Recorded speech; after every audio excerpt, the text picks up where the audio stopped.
And the last section we have is about spatial autocorrelation. So we have a script where we talk a little bit about the spatial autocorrelation. So it's important to ensure that the samples from the training set are uncorrelated with the samples from the testing set. And one way to exclude samples that might be correlated in this manner is to remove samples that are within some distance to any other sample. And in Earth Engine, we can do this by using a spatial join. So you can see here an example of a spatial join.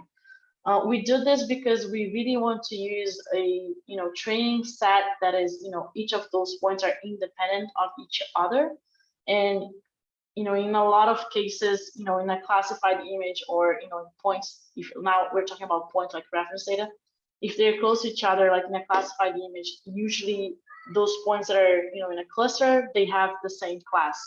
So we want to make sure we use points that are independent, that don't have any correlation whatsoever. We're talking about spatial here, but we want to use really random points, not points that are not random. So we have this code that we check right now, this code checkpoint F2.2c, that we apply a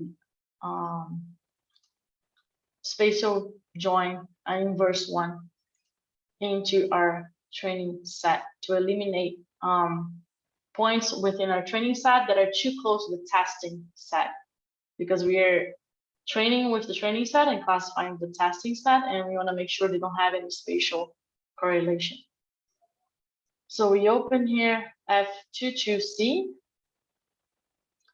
and this is once it loads, it's a complete new script, so we don't have the lines of code that we had from the previous two sections, except the data and prediction lens. But from here on, everything is different. So we'll copy everything. I'll just do everything.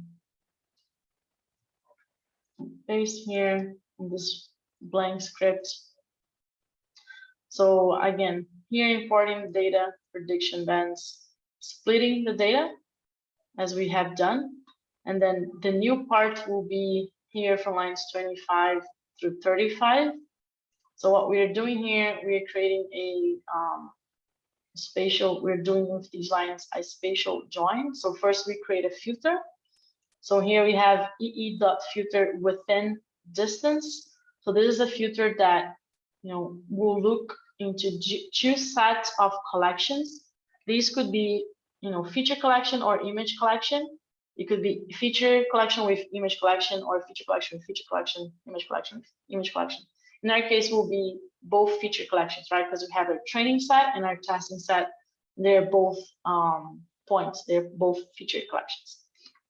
So we create this filter, and we are filtering points that are within the distance of 1,000 meters. So we have the argument distance here is in meters, so it's 1 kilometer. And then left field and right field, we're telling which of the property in our two feature collections we are comparing against. In this case is the geometry. So, it's the point itself. So every feature collection, every feature has this .geo property or information, which is, the lat long, like the coordinates, the location of that point. So we are comparing, we are featuring points from one set, from another set, and seeing which one of them are within a 1 kilometer distance of each other.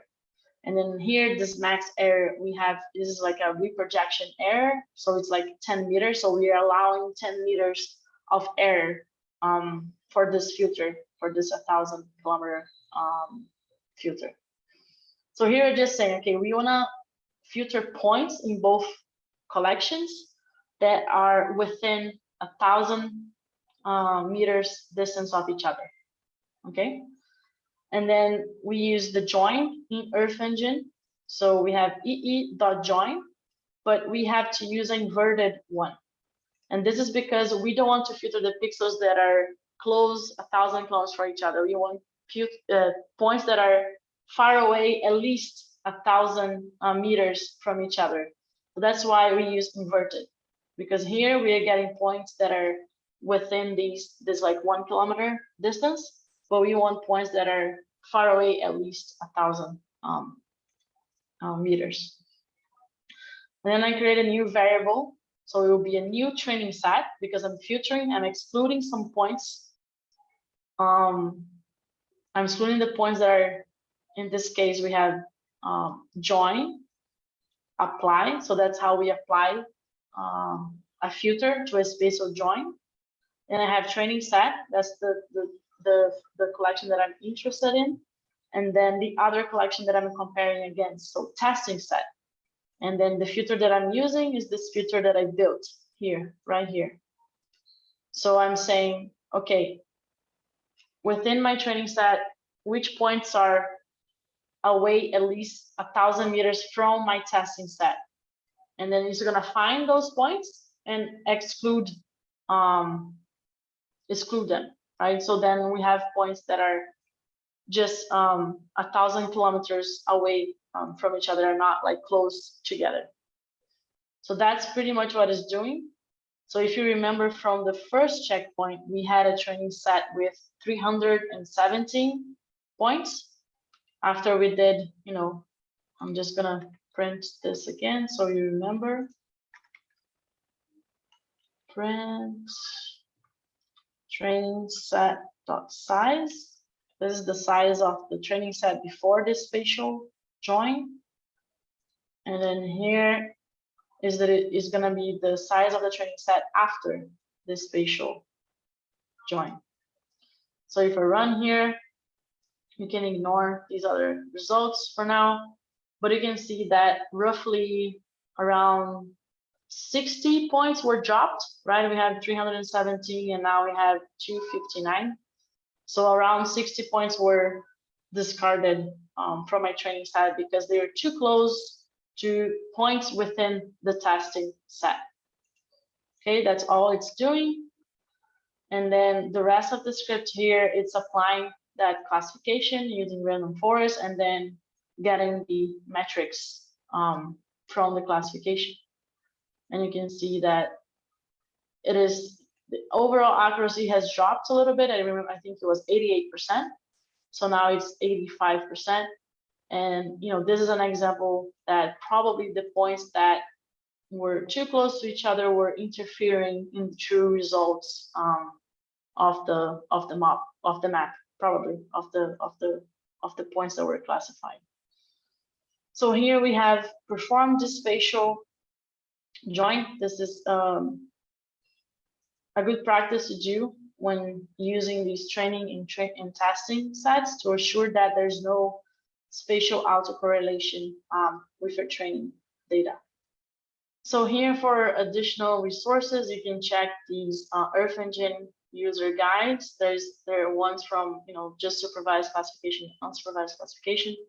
These talk a little bit about accuracy assessment as well. I also have here confusion matrix and random column and join. And I also have some papers and tools as well. As mentioned in the beginning, we use like 400 points to assess accuracy, but there are robust protocols and ways of calculating that sample size that you need to validate a map. So this is a paper that at least I use all the time to do the calculations to get that sample size and which strategy I'm going to use, how many points, if I'm going to just have random points or if I'm going to stratify by class. So this is a great paper to check about that.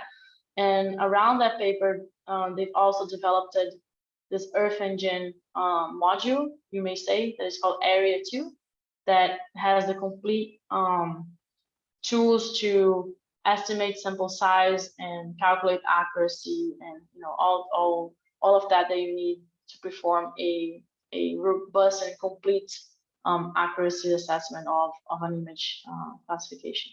There are also additional papers that they're complementary. So I highly encourage you to check these resources out. Thank you very much.